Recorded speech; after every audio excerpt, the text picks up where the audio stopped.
Hey parents, I just want to talk to you for a minute about what's going on with university students and how to help them best transition home.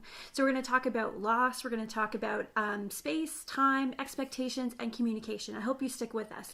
So what is really happening here? I wasn't expecting our students to be returning home so early, and they weren't expecting it either.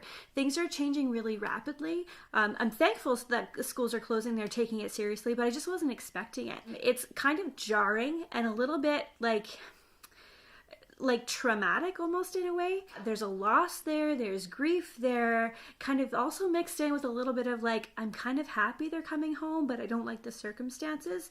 These are important things to remember and really important conversations to have. So the first one is about loss.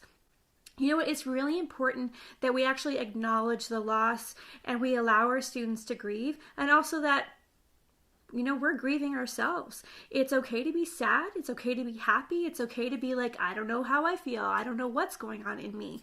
And it's okay to like talk that through. So students might be feeling grief over or loss over like not being able to say a proper goodbye or not being able to walk through the normal steps of closure to this season in their life or this year. Some of them are not even able to go through graduation as they expected.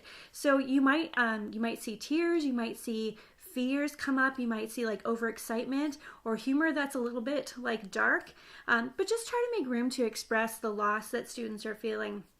Second thing is space. Physical space is important. They've just been torn away from what's just kind of becoming familiar to them, and to be removed so kind of like dramatically, we've got to make some physical space available to them to like do their work and also to live. The unpacking might take a little bit of time, and you might have to transition that craft room / home office back into a bedroom, lickety split, lickety split, lickety split. The third thing is time. We need to ask what our students need in the way of time to work on assignments, to complete their coursework, and to communicate with them what we need in the way of time, because for a lot of us, we're now working from home, and so we need time and we need space in order to get our stuff done too. And the fourth thing is expectations. Our students have been operating either in this like independent kind of way or like semi-dependent way, but they're in a bit of flux in the in-between. Communicate the expectations, but also understand they're not used to living with us anymore, and we're not used to living with them. So we all need to be a little bit flexible and a lot gracious as we adjust.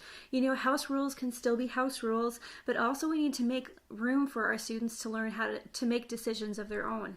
Communication is the last thing. Our relationships are in a place, in this weird kind of transition place, as we parent adults, right? Young adults. I'm still the parent, but I'm not making all the big decisions, and I'm definitely not making all of their little decisions. It's not always easy kind of walking this line and trying to do this thing in a pandemic. There's no manual for this. Nobody taught me how to, parent a young adult in a pandemic. So let's communicate as much as possible with grace, with humility, with understanding. Let's listen to each other. Those are the things I wanted to talk to you as parents about. If you've got any questions, please feel free to drop me a line. I am a part-time student, but I'm also a parent of young adults who are transitioning home and away, and it's not an easy thing to walk alone. So reach out, let's chat. I hope these things have been helpful for you.